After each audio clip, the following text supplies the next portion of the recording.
Yes, we're live. Hello and welcome to CMB's monthly meetup. We are today joined by the one and only Maryam Namazie. Maryam, as we all know, is somebody who doesn't need an introduction, but her work for humanitarian grounds, it speaks for itself. She's been doing a lot of humanitarian work for some time now, be it the work for Ethiopian refugees in Sudan and Iranian refugees in America and Turkey, and secular work, the importance of secularism and why secularism is needed, especially within the Muslim world. And she was recognized for secular work, a recipient of National Secular Society's first Secularist of the Year in 2005, and her work through One Law for All, where she works for one law to be applied to everybody, no different religious laws or regulations on people based on their religious affiliations. Maryam founded Council of ExMuslim in 2007, and in 2008 she was selected as one of the top 45 women of the year by LA Magazine for laying the foundation for ExMuslim movement, essentially. So Maryam, welcome. Thank you for joining us. Oh, it's a great pleasure. Thanks, Ali. Hope you're doing well. Hope everyone is well. And I'm really looking forward to this discussion. Thank you. It's an honor to have you and hear from you about ExMuslim movement, a person who's actually started the movement, essentially. So the first question, let's start from the beginning, actually. Like, what led you to start something like Council of ExMuslim of Britain, or why did you feel the need it was needed that ex-Muslims needed their voice to be out? Well, the Council of Ex-Muslims of Britain started around the same time as the Council of Ex-Muslims of Germany and of Scandinavia. It was something that we worked on together, and we planned various launches in various cities. And we thought it was important as a way of both challenging, the Islamist movement and its laws, particularly its blasphemy and apostasy laws, because we all know that free expression is so key in challenging, rules and systems that are oppressive. And so, obviously, with apostasy and blasphemy laws, it's a key area where those of us who are dissenters need to have the space to resist and to refuse the status quo. And also, for when we started it, it was mainly Iranian exiles, Iranian refugees who started it. Now, of course, we're a very small minority in the ex-Muslim movement, which is great, actually.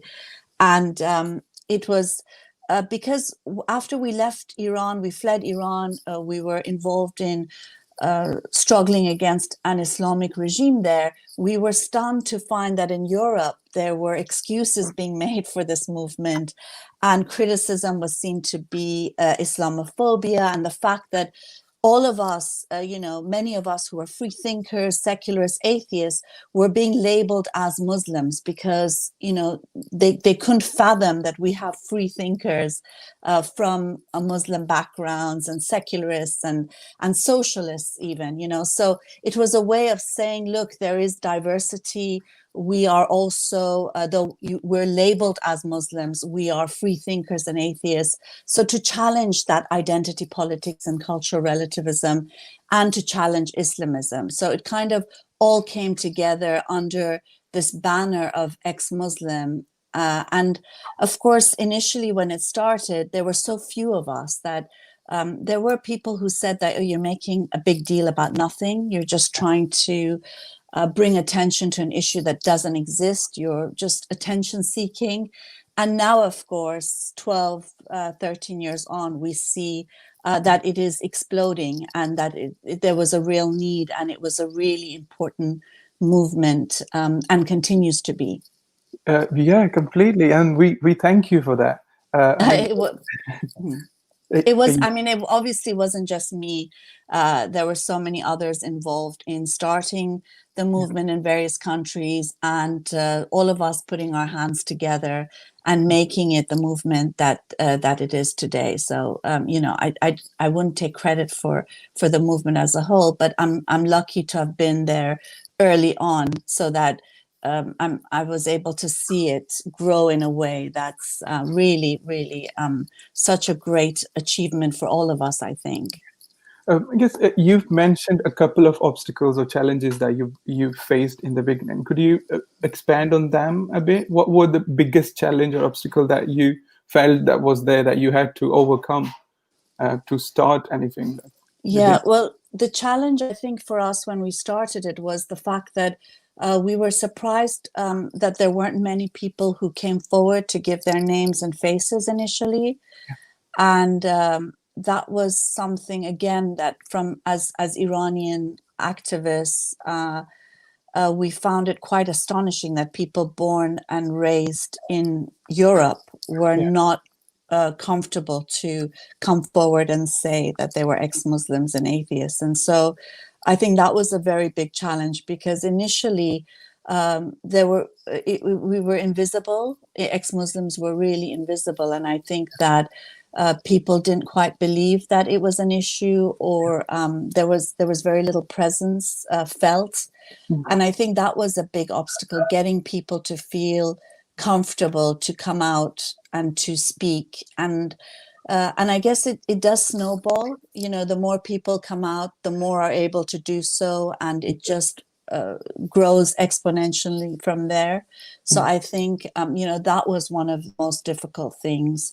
And I think also, of course, like anything that deals with the Islamist movement, there is a lot of fear involved as well, and people are afraid of repercussions against them, security issues that they might face, and also ostracization from family and friends and so on. So, you know, and that still continues till today, of course. But again, because there's been more of us speaking out, it's become easier for a lot of people to do that. And I'm hoping that soon it's going to be so normal, you know, as saying you're gay in Britain, or saying that you're, you know, a suffragette today, you know, than when you were initially one. Yeah, completely. And you've mentioned, like, if we divide these two forces, one is outside forces of, let's say, Islamists or any defense mechanism that Islam had established in the West, especially against its criticism. And the second is people aren't coming out. People who actually are ex-Muslim, who have left Islam, they're not coming out. So did you, in the beginning, did you thought you'll only have to worry about the outside aspect, and then you had to change your focus towards inside, or people who were actually thinking would be part of your movement, to change your focus onto them and making them realize how important this movement is for them, as well as for the world outside of the West? I think it's never an either or. And I think that because before I did this work, I did a lot of refugee rights work, and in addition to challenging anti-refugee policies of states and trying to prevent deportations and detentions, there's also a huge focus on organizing and organizing refugees to stand up for themselves, to defend themselves, and also not to see themselves as part of a larger refugee rights movement. That it's not just about Iranian refugees or Turkish refugees or Saudi refugees or Afghan refugees, but it's something that, you know, a gain for one is a gain for all, sort of thing. And I think it's the same here. Initially, I do remember being asked things like, who are you to speak on behalf of Somali ex-Muslims, for example? You don't understand, you know, what Somali ex-Muslims face. And my answer was, first of all, I'm not representing anyone. I'm just speaking about something that I think is important. And I represent myself, really. And if I'm heading an organization, then I represent the organization.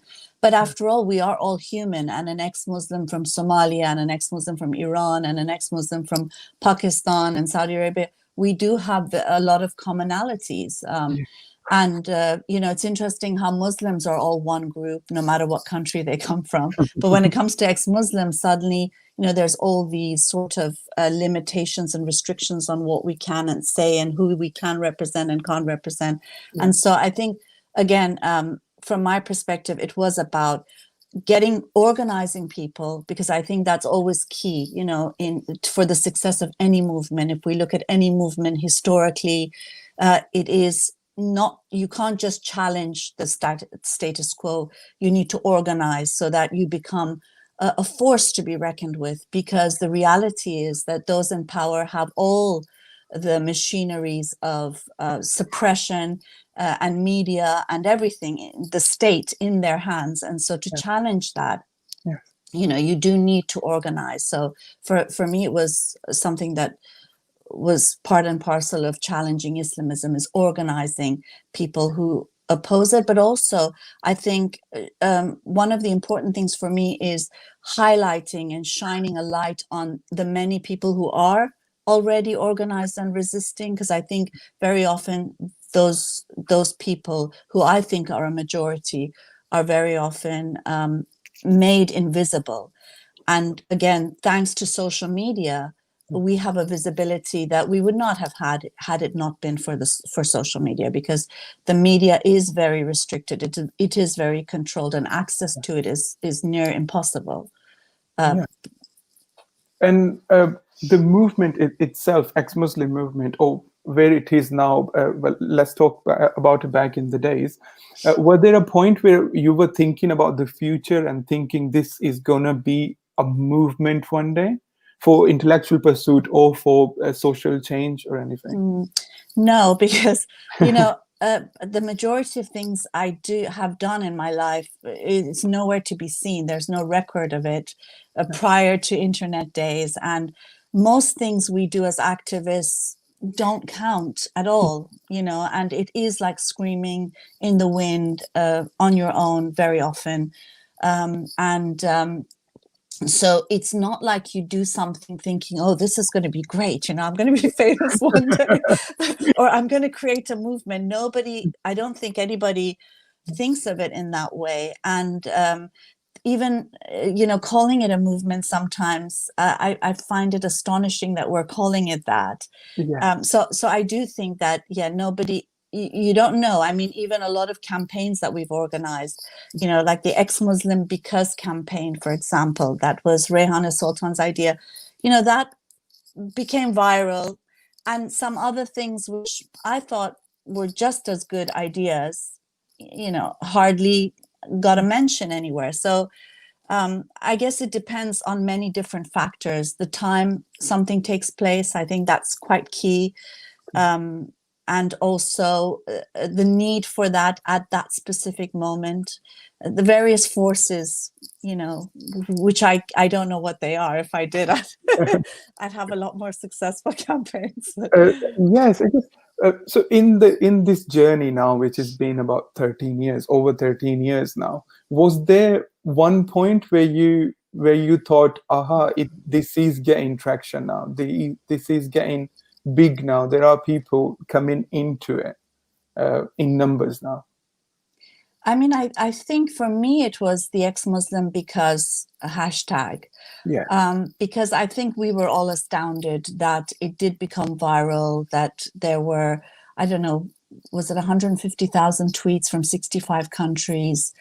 It was huge. And I don't think we expected it to be that huge ourselves. I mean, I always say, we're a tsunami, that we are the innumerable. I really believe it. It's not a matter of propaganda, but it's still shocking and surprising in a good way when you actually see the truth behind it, because sometimes things make sense to you. It's common sense, isn't it? If you have large numbers of people in the Middle East and North Africa, or from Muslim backgrounds here in the West, living under such repressive rules, it's common sense to know that there is resistance taking place, that there is a challenge to it taking place. and particularly a generational one, given the fact that so many of the populations in the Middle East and North Africa are young populations as well.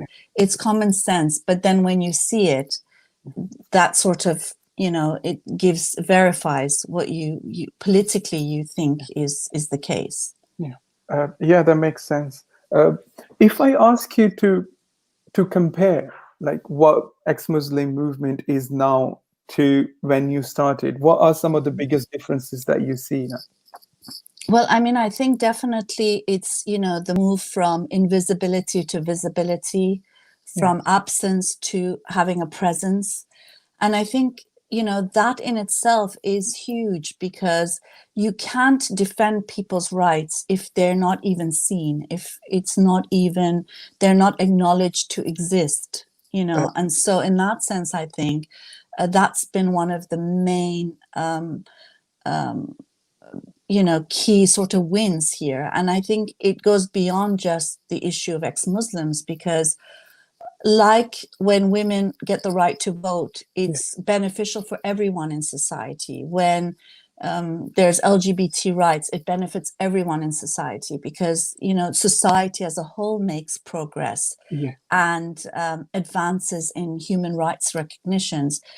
This sort of visibility for ex-Muslims also has a huge impact on many Muslims who are dissenting, or people from minority religious and other backgrounds from our communities and societies. And so I think in that sense, I think that has really been key that's been the key change, really. Because I remember when we had our first conference, there was criticism that, there was no ex-Muslims there. And the few that were there were hiding up on the balcony. They didn't want to be seen. Right. And, people were saying that, how can you have this big conference? There are no ex-Muslims here. You're obviously making something up. And I think, that's when you make something visible, then it just pushes open the space for people to be able to say that they exist, that they're here, and that they deserve the same rights as everybody else. Yes, I guess one phrase you said was quite interesting, was like, even thinking of it as a movement, it feels like, can we actually do that? Because it is a movement of people who are free thinkers, and by the virtue of being free thinkers, of course, they stand for different. Sometimes their point of views clash, their political differences. There is people thinking in all sort of different ways. But what do you think is the bonding force there is? Because we do see people ignoring some of their differences for the, let's say, a greater good of the movement. I think, look, no movement can be everything for everyone. That's the reality. Like, even if you look at previous movements that have had huge impacts in our world, for, let's say, the suffragette movement or the civil rights movement in the United States, the anti-apartheid movement, there were lots of differences within those movements too.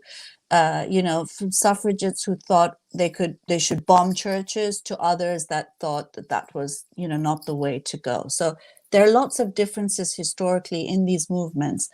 I think when you consider something a movement, it's about people of all different backgrounds working together for specific aims.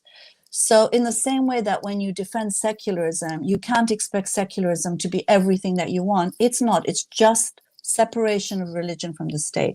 When you look at the ex-Muslim movement, there are some key aims of this movement, as was also something that we wrote a manifesto on 13 years ago. And the key aim is, one, that we are a plural, a plural society and community.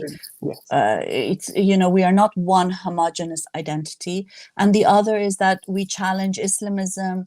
We want to break taboos by coming out and saying that we are atheists and we don't believe in Islam, and that we're defending reason and universal rights and secularism. I think everyone who is an ex-Muslim can agree on these principles, whether they're on the right or whether they're on the left, like myself. And I think that's all this movement can do. Other than that, it's we will have differences on also how to get there. There are huge differences on how to get to those aims. And I have very strong views on how I think things should be done. Others have very strong views. I think, in fact, that's a positive thing, because, again, if we started this movement to say, look, there is a plurality among us, we are individuals with various political beliefs, opinions, and a myriad of characteristics that define each and every one of us, or that we use to define ourselves. We're not one body. We're not a collective. And I think, therefore, differences is really healthy, because it does show that reality. And I think the more we can show, we shouldn't be afraid of differences and I can't say the word plurality of thoughts, because that just shows a very healthy sort of movement, and it's fine. But I would say that for me, there are key differences amongst ex-Muslims on how to get to these aims, and I think for me they are important. I mean, I work with very many different ex-Muslims, as many different ex-Muslims who don't necessarily subscribe to my politics work with me. But you do see differences in how we aim to get there. And I think CMB's, the Council of Ex-Muslims, aims might be different from other ex-Muslim organizations, though there are quite a few that have similar positions than us. But I think it goes primarily to the sort of viewpoint on Muslims, viewpoint on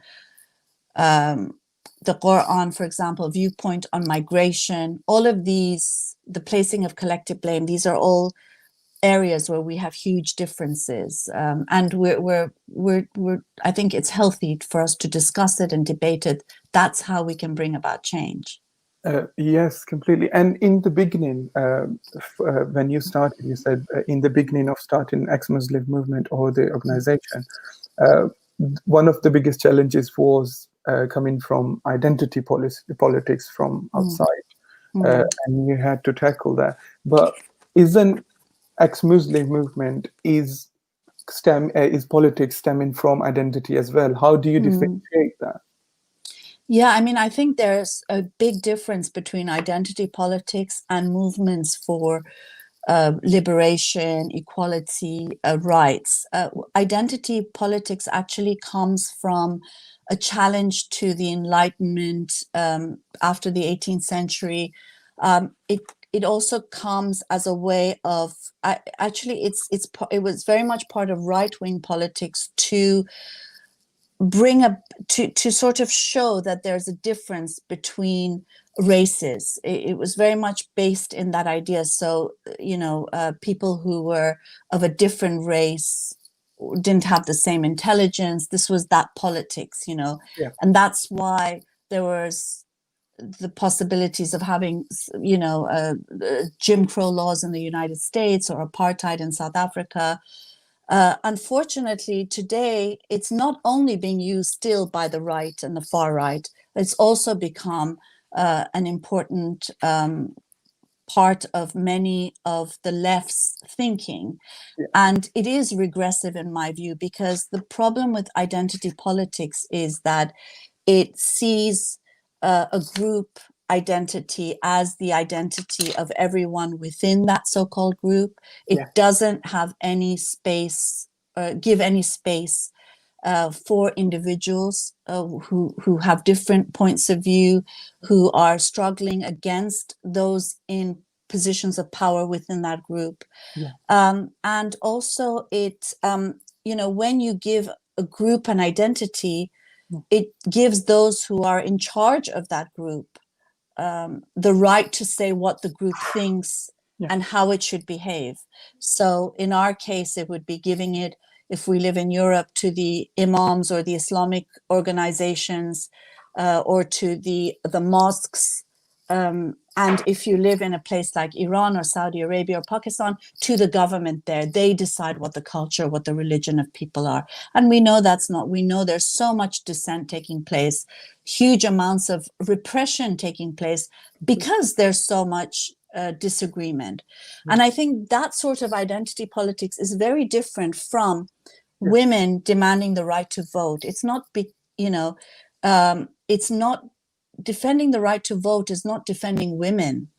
Well, it is defending women, but what I mean is it's not defending women's identity. It's defending equality and liberation and enabling, demanding the right for women to be able to vote like everybody else.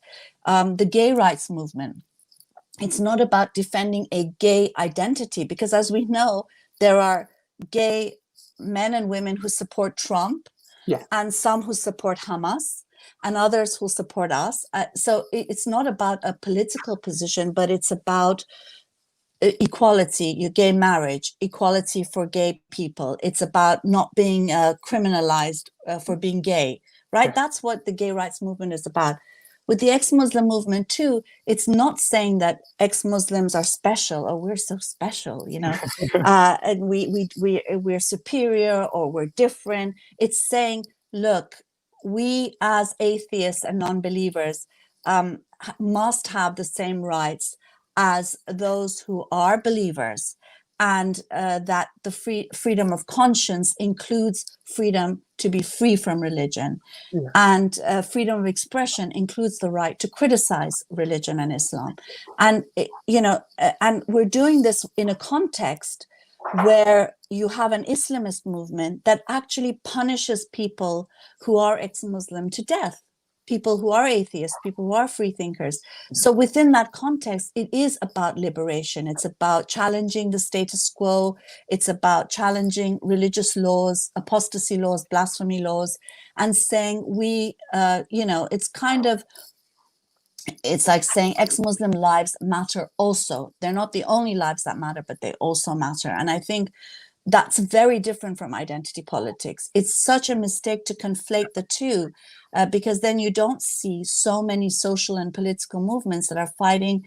I think the difference is really identity politics fights for difference. Yes. Whereas the ex-Muslim movement and movements for gay rights or women's rights fights for universal rights and equality and liberation. And I think that's hugely different. And I see the ex-Muslim movement as a liberation movement, a movement for equality, rather than something that's, seen through the prism of identity politics. That's completely true, because in so many parts of the world, we are still asking for to be accepted. And then taking the next step. So for that moment, the existence of ex-Muslims need to be highlighted. And exactly right. So before we go towards the second part, I want to remind everybody that Maryam will be answering your questions later on. So you can start posting your questions in the comments. Now, Maryam, there are some points that are made, points or criticism that's made against ex-Muslim movements. I just want to take your point of view on that. The first, let's start with the cliched one is ex-Muslims left Islam because they were abused by their families, and it's a culture. It's a cultural practice of people shunning ex-Muslim or disowning them, or not being ex-Muslim, not being accepted, and it's not religion. And how do you counter that point? Well, I'm sure there are many situations where it's got nothing, the abuse that people face have nothing to do with religion. It's got to do with, your parents are bastards, my parents are Muslims and they've never, ever harmed me. And they've always supported me, though they don't agree with anything I do. But so, that there's a truth to that. But the point of the matter is that when you look at Islam and how it, not just the Quran, but also the Hadith, the practice and sayings of Muhammad, Islam's prophet, Islamic jurisprudence, all of them, you can find evidence where it legitimizes, justifies, promotes violence against free thinkers, apostates, blasphemers, women, gay, you name it. And so, you know, it's sort of a cop-out to say, oh, it's your family's culture. Maybe in one situation that might be the case, or, you know, your family, you know, you find people who are abusive, who are not Muslim, who are not religious, who might be atheist, but you cannot deny that religion has a role in the situation. And so, you know, rightly, we criticize both the religious right and religion. Yes. And also, most of Islam cultures in Muslim countries are shaped by Islam. Islam is a religion that asks cultures to adopt all of its teachings, because Islam is also a social force. It's not just a personal matter for people. And you've answered this, the next question already, but just in case you have something different to add on to that. Second is like, when people say, okay, you've left Islam, why don't you just move on with your life? Why do you have to platform to talk about your apostasy or anything? Yeah, well, I mean, I find that interesting. It always comes from Muslims who spend day in and day out promoting their own beliefs. And it's you know, you really, I mean, I think the point is, look, the world just doesn't revolve around you and your ideas. It revolves around, you know, we all are part of this world, and we all have a right to express our opinions. You know, the fact of the matter is, we're just criticizing Islam. Islamists are actually killing people and harming them.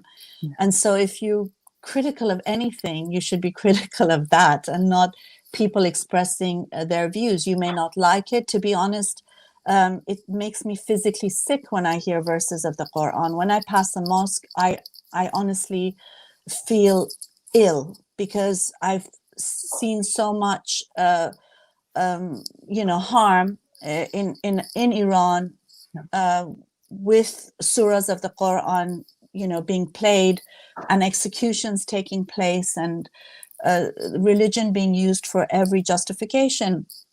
But I would never tell someone that they don't have a right to not believe in it. Of course they do. They have a right to believe in the most absurd things, just as I have a right to believe in what they might think is absurd. And expressing our opinions is very much part of having them. You know, how can you have an opinion and not be able to express it? You know, it doesn't make any, it's impossible to do. Yeah, completely. And it, as you rightly said, it usually comes from people who don't keep their religion as their personal only. And they want to impose their religion to outer world, but can't take any criticism on it. And of course, there comes the age-old argument of death penalty for apostasy being only implemented within ideal Islamic state, and it doesn't happen now. So why even talk about it? Yeah, I mean, I think that's really doublespeak of Islamists that a lot of people have bought into. I had a debate in Parliament with the head of the Muslim Association of Britain, Hamdoun, and in that meeting, he was saying that he doesn't agree with stoning laws. You know, and he was talking about Britain. But when I asked him, what about stoning in an ideal Islamic state? He said, yeah, I agree with it. So, you know, I think a lot of it is doublespeak. It's a way of trying to silence people and bring their project, the Islamist project, via ways that are more permissible, argue them in a more permissible way in places like Europe. But I think, you know, the fact of the matter is that if they were only permissible in an ideal Islamic state, and no state is ideal, well, I've never really seen any Islamist have a demonstration against the stoning of Sakina Mohammadi Ashtiani, or the 10-year prison sentence for Raif Badawi, if these are all not ideal Islamic states, you know. So again, I think it's propaganda. Clearly, the fact that these laws exist is something that they have no problem with, and it's just their way of sort of trying to seem like, you know, they don't want people dead, but they do. Yeah, and now we're coming to more like social media era of counterpoints against ex-Muslims. One is, of course, like it's Islamophobic and bigotry, because the argument stems from that Muslims are discriminated against in the West, and by highlighting something against Islam, or you highlighting, or ex-Muslim movement highlighting some of the shortcomings in Islam, actually feeds into that bigotry against Muslim.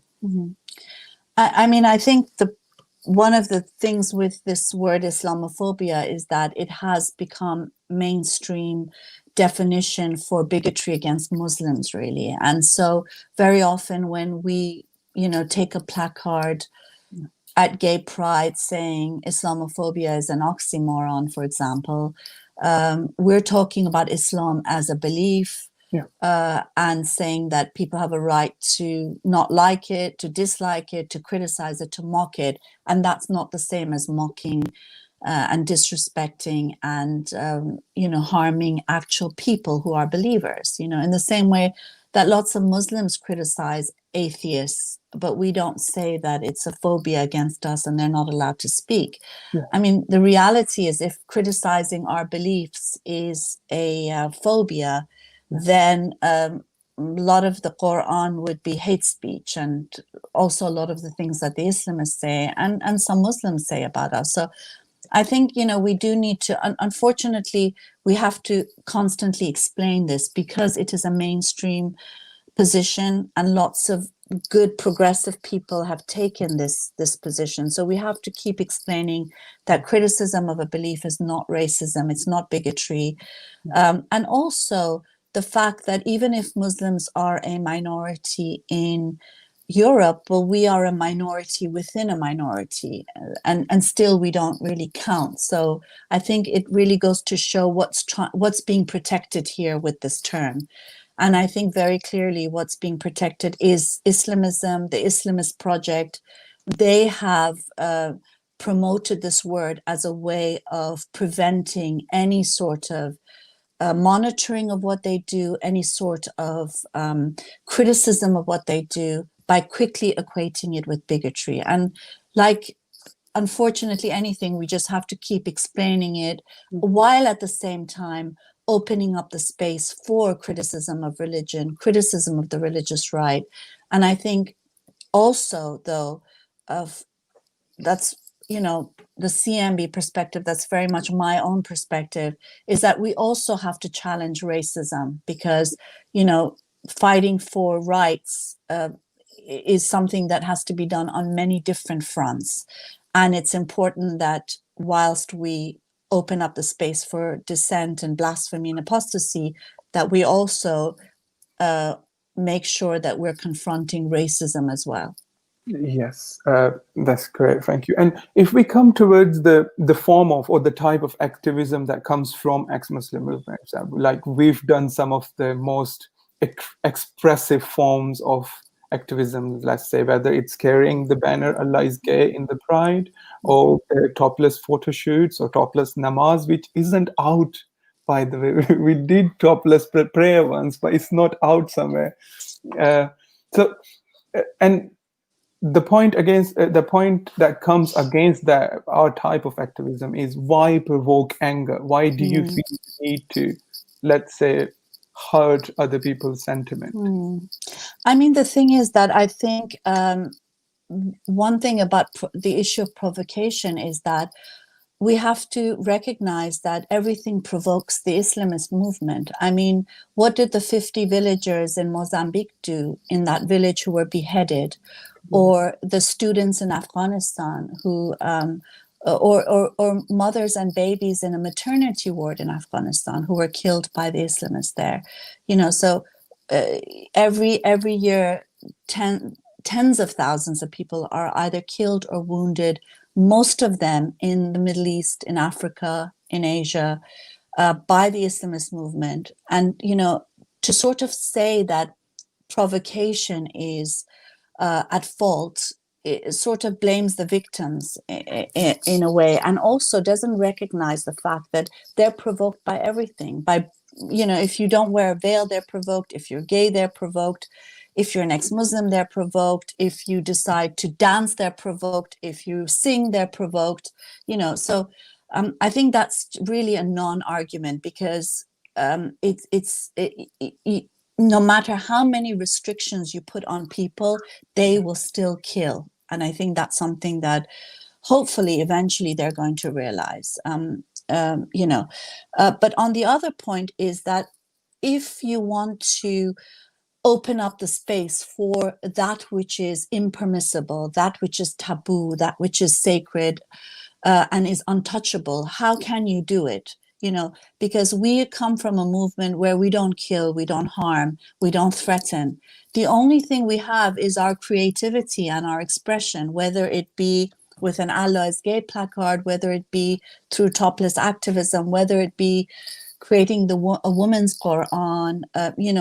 All of these things are our way of challenging this movement and opening up space.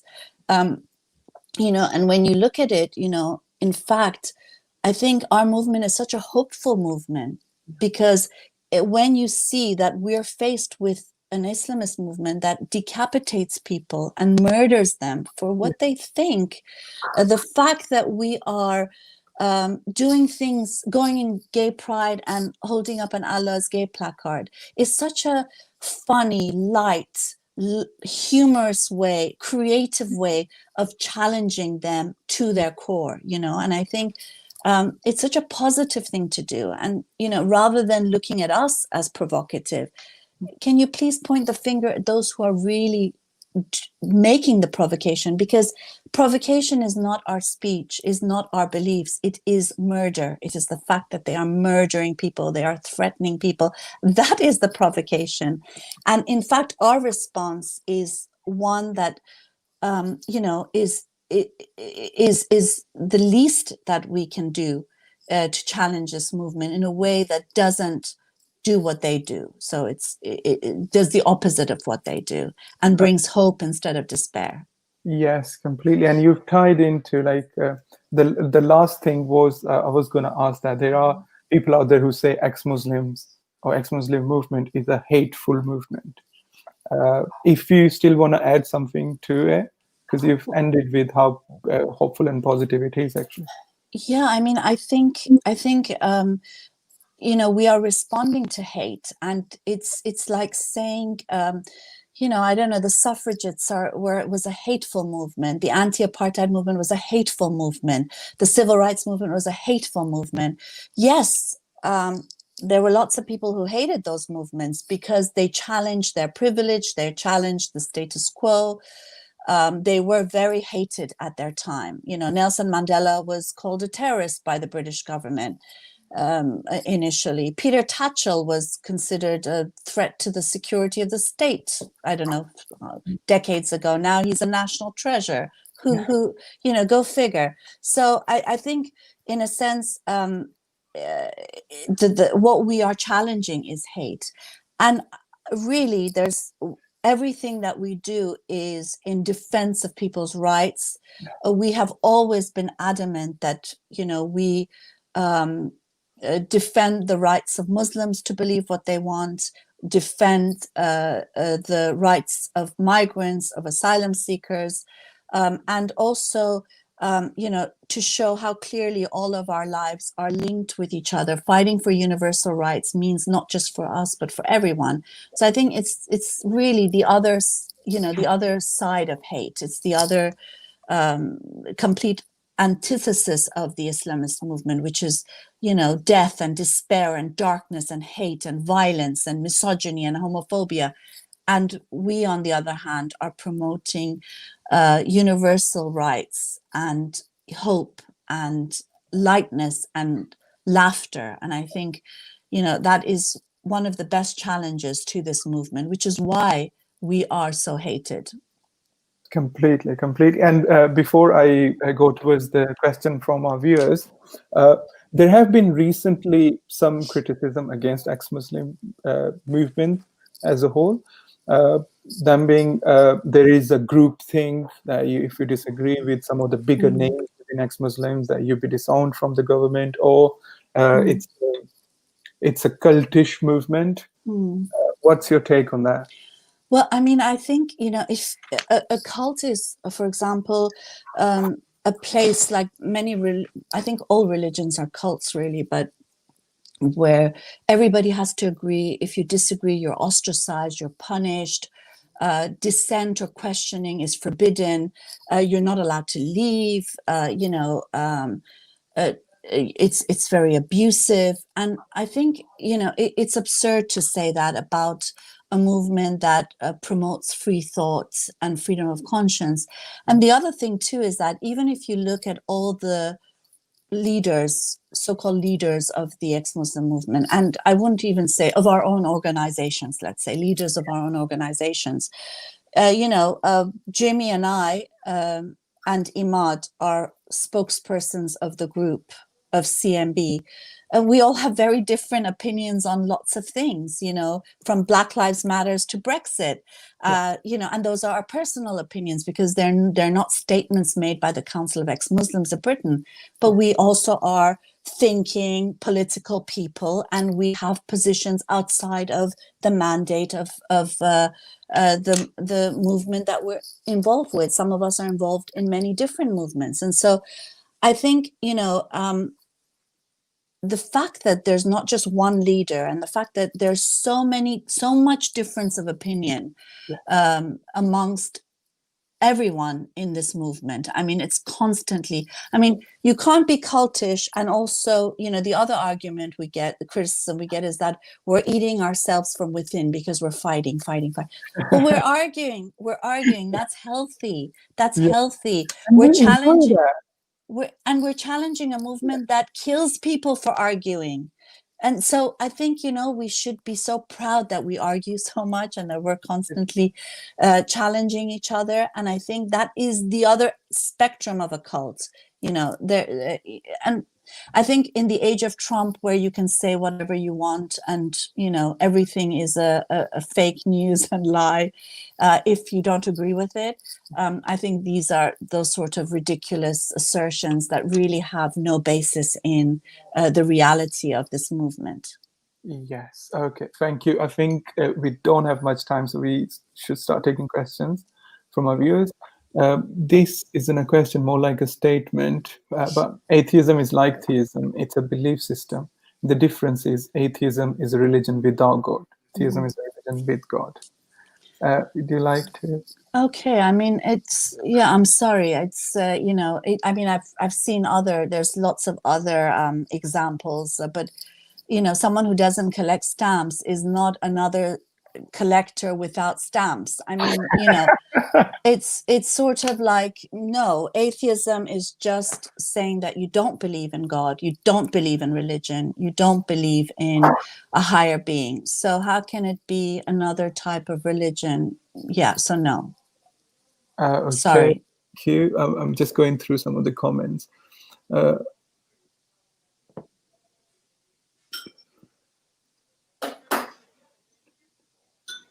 Okay, indeed, that's not a question. Sorry, I'm just reading through the comments.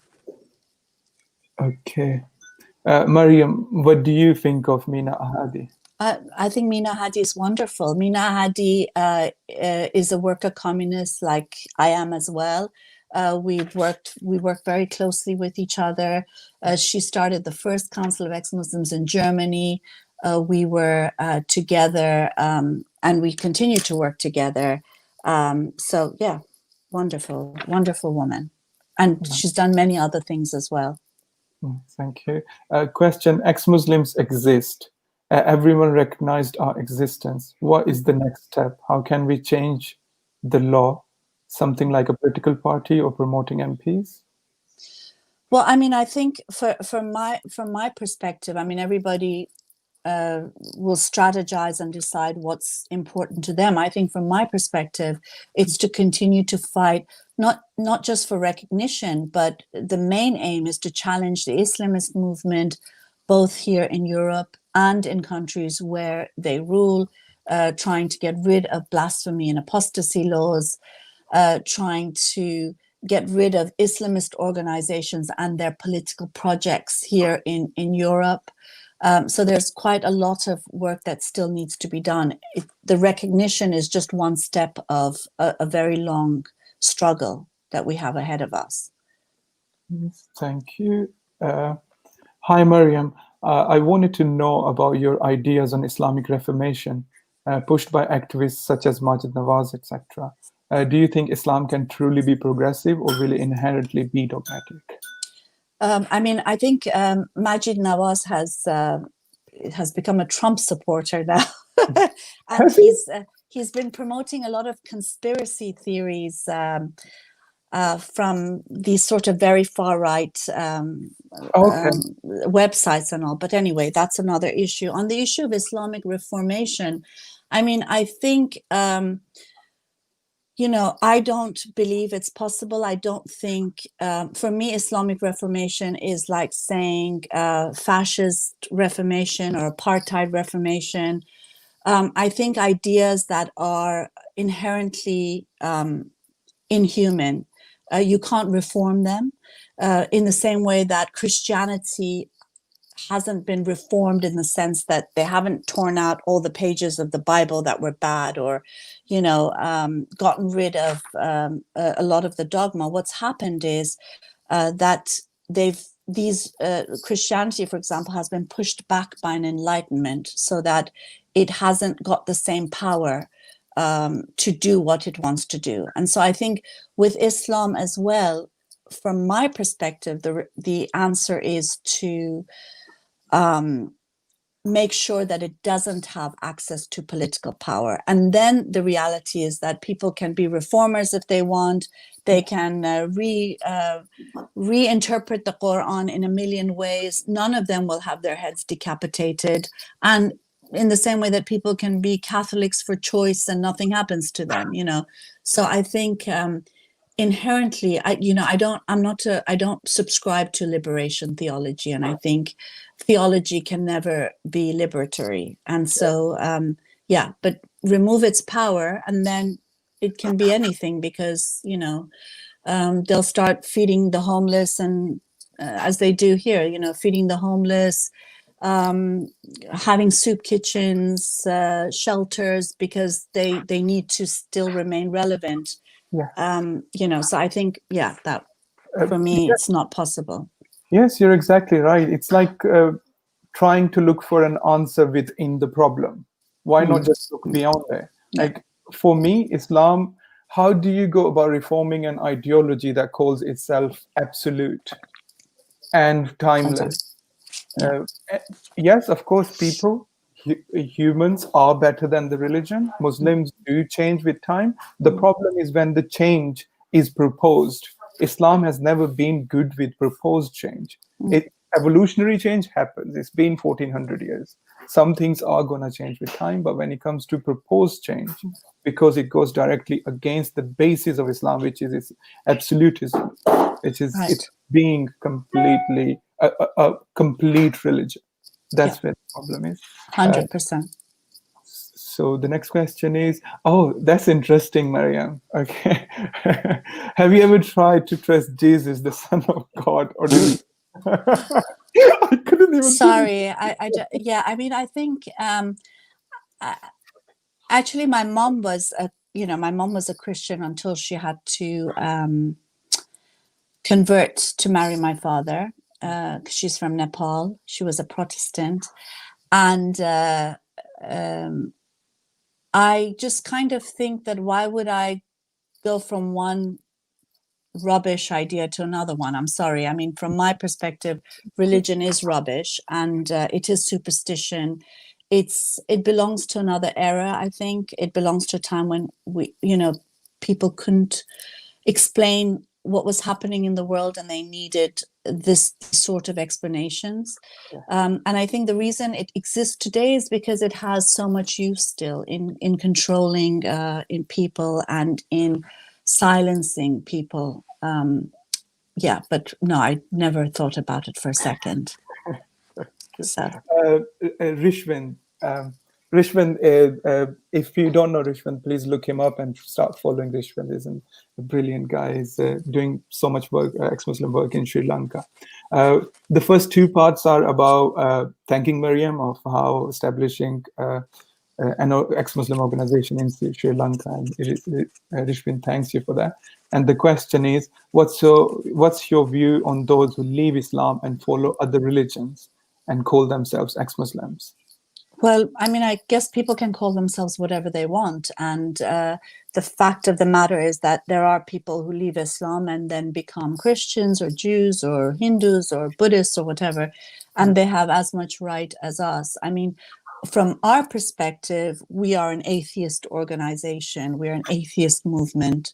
But then I know there are ex-Muslim groups that also, are believing ex-Muslims.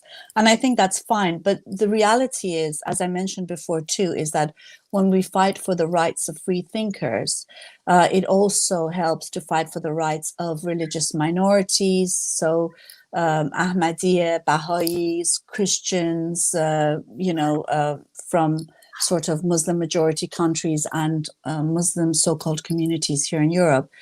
So I think, it benefits everyone, and in the long run, it will.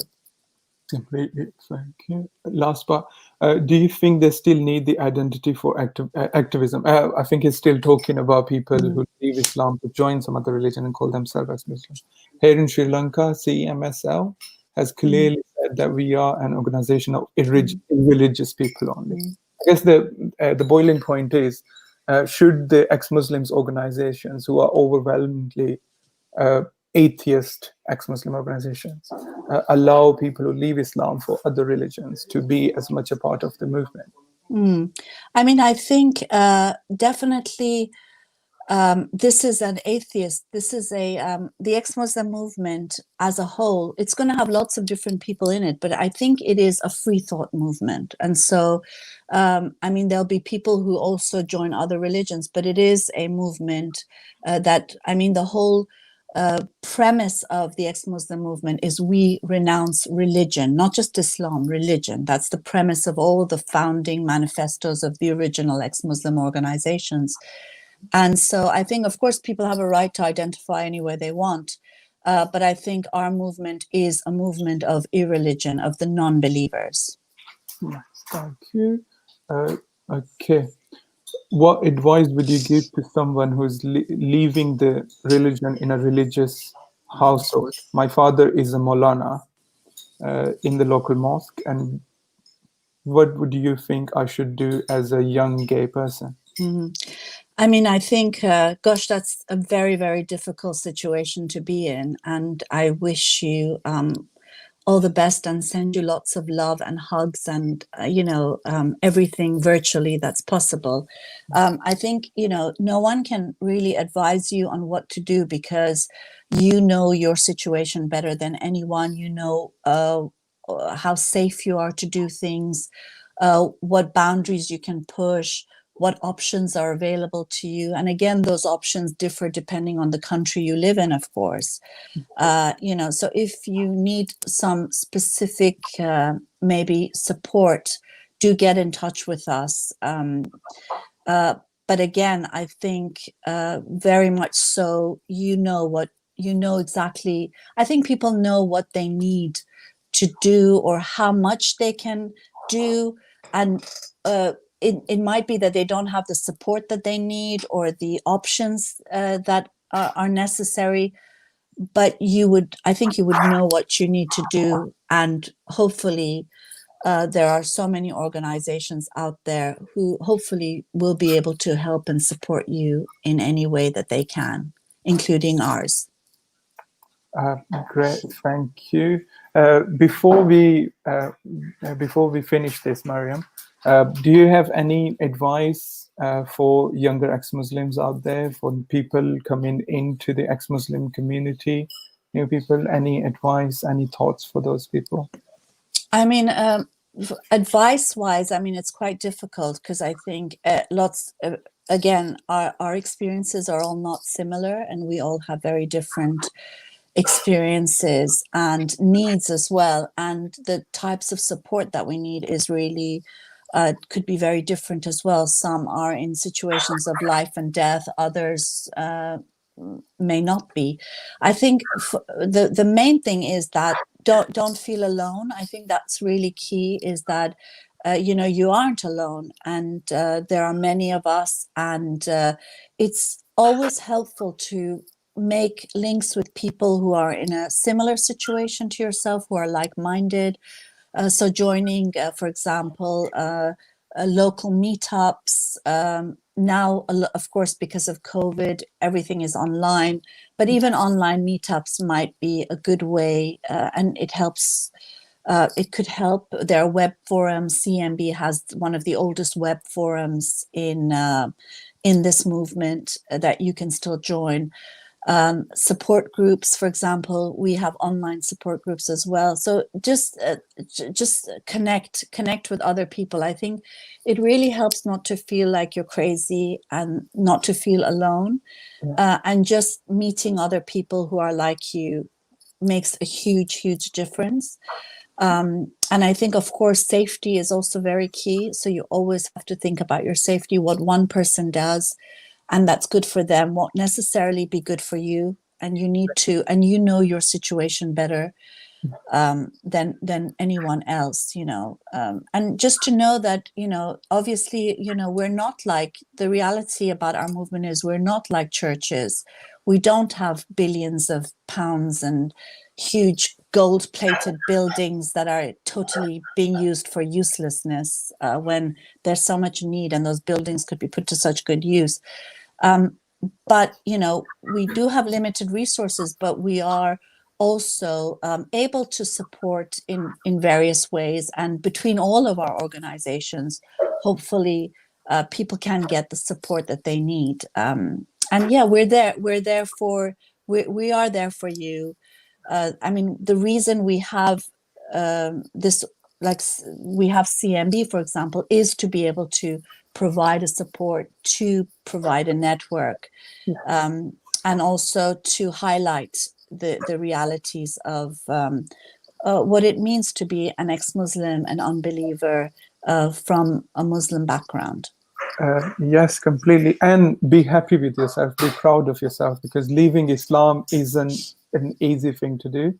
And if you have left Islam, just praise yourself for questioning the ideology that forbid you from questioning, just being a dissenter. Right, we've come to the end of this wonderful discussion.